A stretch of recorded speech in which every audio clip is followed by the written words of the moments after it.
Movie fan മീഡിയയുടെ പുതിയൊരു വീഡിയോയിലേക്ക് സ്വാഗതം. വലിയ പരാജയമായ സീറോയ്ക്ക് ശേഷം 4 വർഷം ഷാറൂഖ് നായകനായി ഒരു ചിത്രം തിയേറ്ററിൽ എത്തിയില്ല. ഇതിനിടയിൽ മകൻ ആര്യൻ ഖാന്റെ ലഹരിക്കേസടക്കം വ്യക്തിജീവിതത്തിലും പ്രതിസന്ധികളുടെ കാലമായിരുന്നു. എന്നാൽ 4 വർഷത്തെ ഇടവേളയ്ക്ക് ശേഷം അയാൾ ഒരു വമ്പൻ തിരിച്ചുവരവ് നടത്തി. ഷാറൂഖ് ഖാനെ സംബന്ധിച്ച് ഒരു ബ്ലോക്ക് ബസ്റ്റർ വർഷമായിരുന്നു 2023.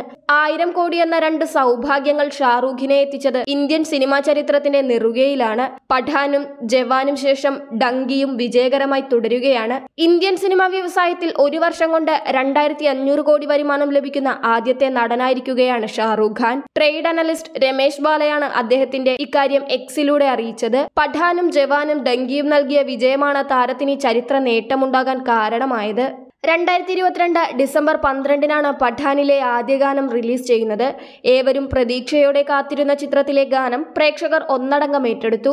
എന്നാൽ മറുഭാഗത്ത് പഠാനെ കാത്തിരുന്നതാകട്ടെ വിവാദങ്ങളുടെ വേലിയേറ്റവും. പഠാനിലൂടെ ബോളിവുഡ് സിനിമാ വ്യവസായം പ്രതിസന്ധികൾ മറികടന്ന് തിരിച്ചുവരുമെന്ന പ്രതീക്ഷയിലായിരുന്നു ഏവരും. എന്നാൽ ഗാനരംഗത്ത് ദീപിക ധരിച്ച കാവ്യ ബിക്കിനി ഒരു വിഭാഗത്തെ ചൊടിപ്പിച്ചു. ബോളിവുഡിനെ നിരാശയിലാഴ്ത്തി വിവാദങ്ങളും ബഹിഷ്കരണ ആഹ്വാനങ്ങളും പൊട്ടിപ്പുറപ്പെട്ടു. ഷാറൂഖിനെ നേരിൽ കണ്ടാൽ കൊല്ലുമെന്ന ഭീഷണികൾ ഉയർന്നു. ശേഷക്രിയകൾ വരെ നടത്തി. എന്നാൽ ഇത്തരം കോലാഹലങ്ങളെ സൈഡാക്കി അഡ്വാൻസ് ബുക്കിംഗ് മുതൽ പഠാൻ കുതിച്ചു.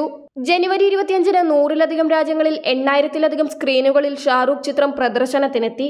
വർഷങ്ങൾക്ക് ശേഷമെത്തിയ കിങ് ഖാൻ ചിത്രം കാണാൻ ജനപ്രവാഹവും തിയേറ്ററുകളിലേക്ക് ഒഴുകി. പ്രവൃത്തി ദിനത്തിലാണ് റിലീസ് ചെയ്തതെങ്കിലും ആദ്യ ദിനം ഏറ്റവും കൂടുതൽ കളക്ഷൻ നേടുന്ന ബോളിവുഡ് ചിത്രമായി പഠാൻ മാറി. 55 കോടിയായിരുന്നു ആദ്യ ദിന കളക്ഷൻ.